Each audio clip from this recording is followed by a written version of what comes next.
Servir pour une chrétienté nouvelle. Paul Doumergue. Ouvrage 1929. Nous lisons la page 312 et suivante. Le service après le Christ chez les apôtres. Si l'idée de service est l'essence de l'Évangile, elle devra se retrouver au centre de l'enseignement apostolique. Il en est ainsi tout particulièrement dans Paul et dans Pierre.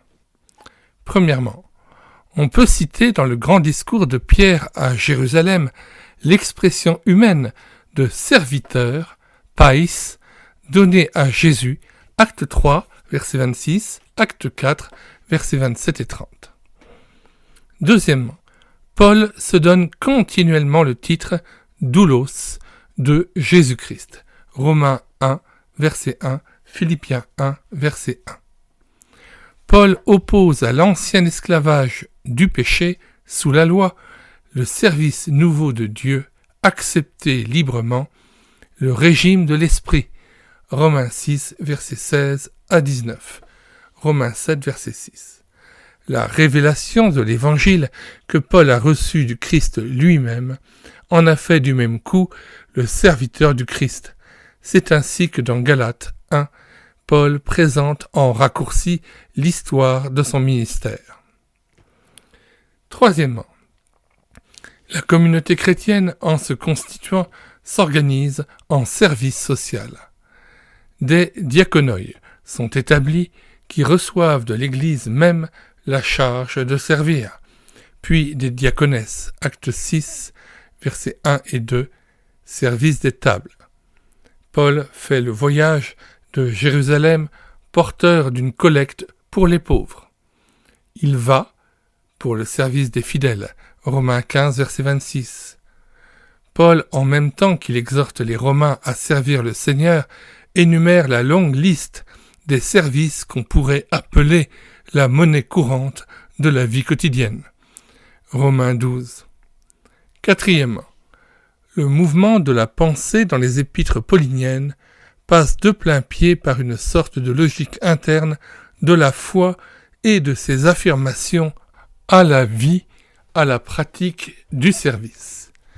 Ne pas faire du bien à nos frères, mais leur faire du mal, c'est se conduire de façon charnelle, toute humaine, ne pas être les hommes de l'esprit. 1 Corinthiens 3, verset 3.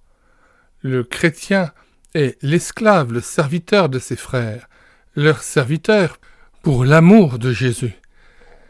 2 Corinthiens 4, verset 6. Paul, parlant, 1 Corinthiens 16, versets 15 et 16, de la famille de Stéphanas, qui se consacre au service des saints, entre guillemets, demande, prie, entre guillemets, qu'on ait du respect pour de tels gens, apparemment parce que c'est de tels qui honorent eux-mêmes l'Église. L'Épître aux Galates développe longuement et ardemment l'idée que si Dieu a arraché le croyant à la servitude de la loi et l'a fait un homme libre, c'est en vue de ce grand et magnifique événement. Cet homme se sert de sa liberté pour se faire, par charité, le serviteur des autres. Galates 5, verset 13. Cinquièmement, enfin, Paul met en relief l'idée de solidarité libre, dont il fait le contrefort de l'idée de charité. Agapé, que la Vulgate traduit par caritas, l'amour actif.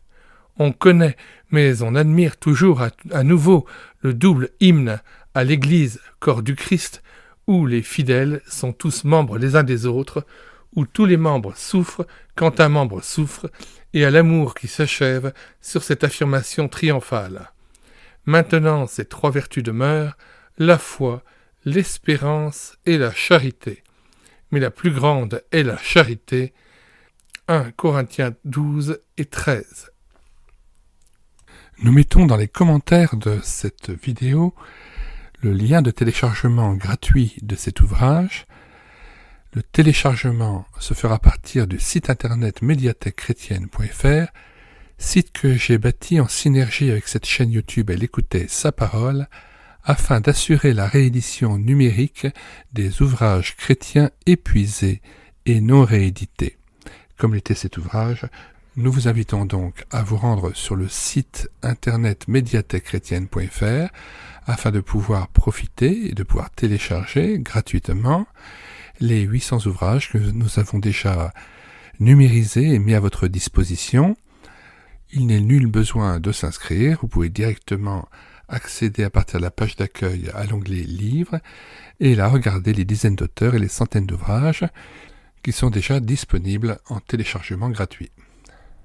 Si vous voulez connaître les différents ouvrages que nous numérisons tous les jours et présentons sur cette chaîne YouTube à l'écouter sa parole, les audiobooks que nous prenons en charge, les albums ou BD que nous lisons avec caméra de document, mais aussi les cantiques que nous mettons en parole, afin de nourrir votre louange individuelle ou en assemblée, abonnez-vous à cette chaîne YouTube à l'écouter sa parole. Nous vous disons au revoir et à bientôt.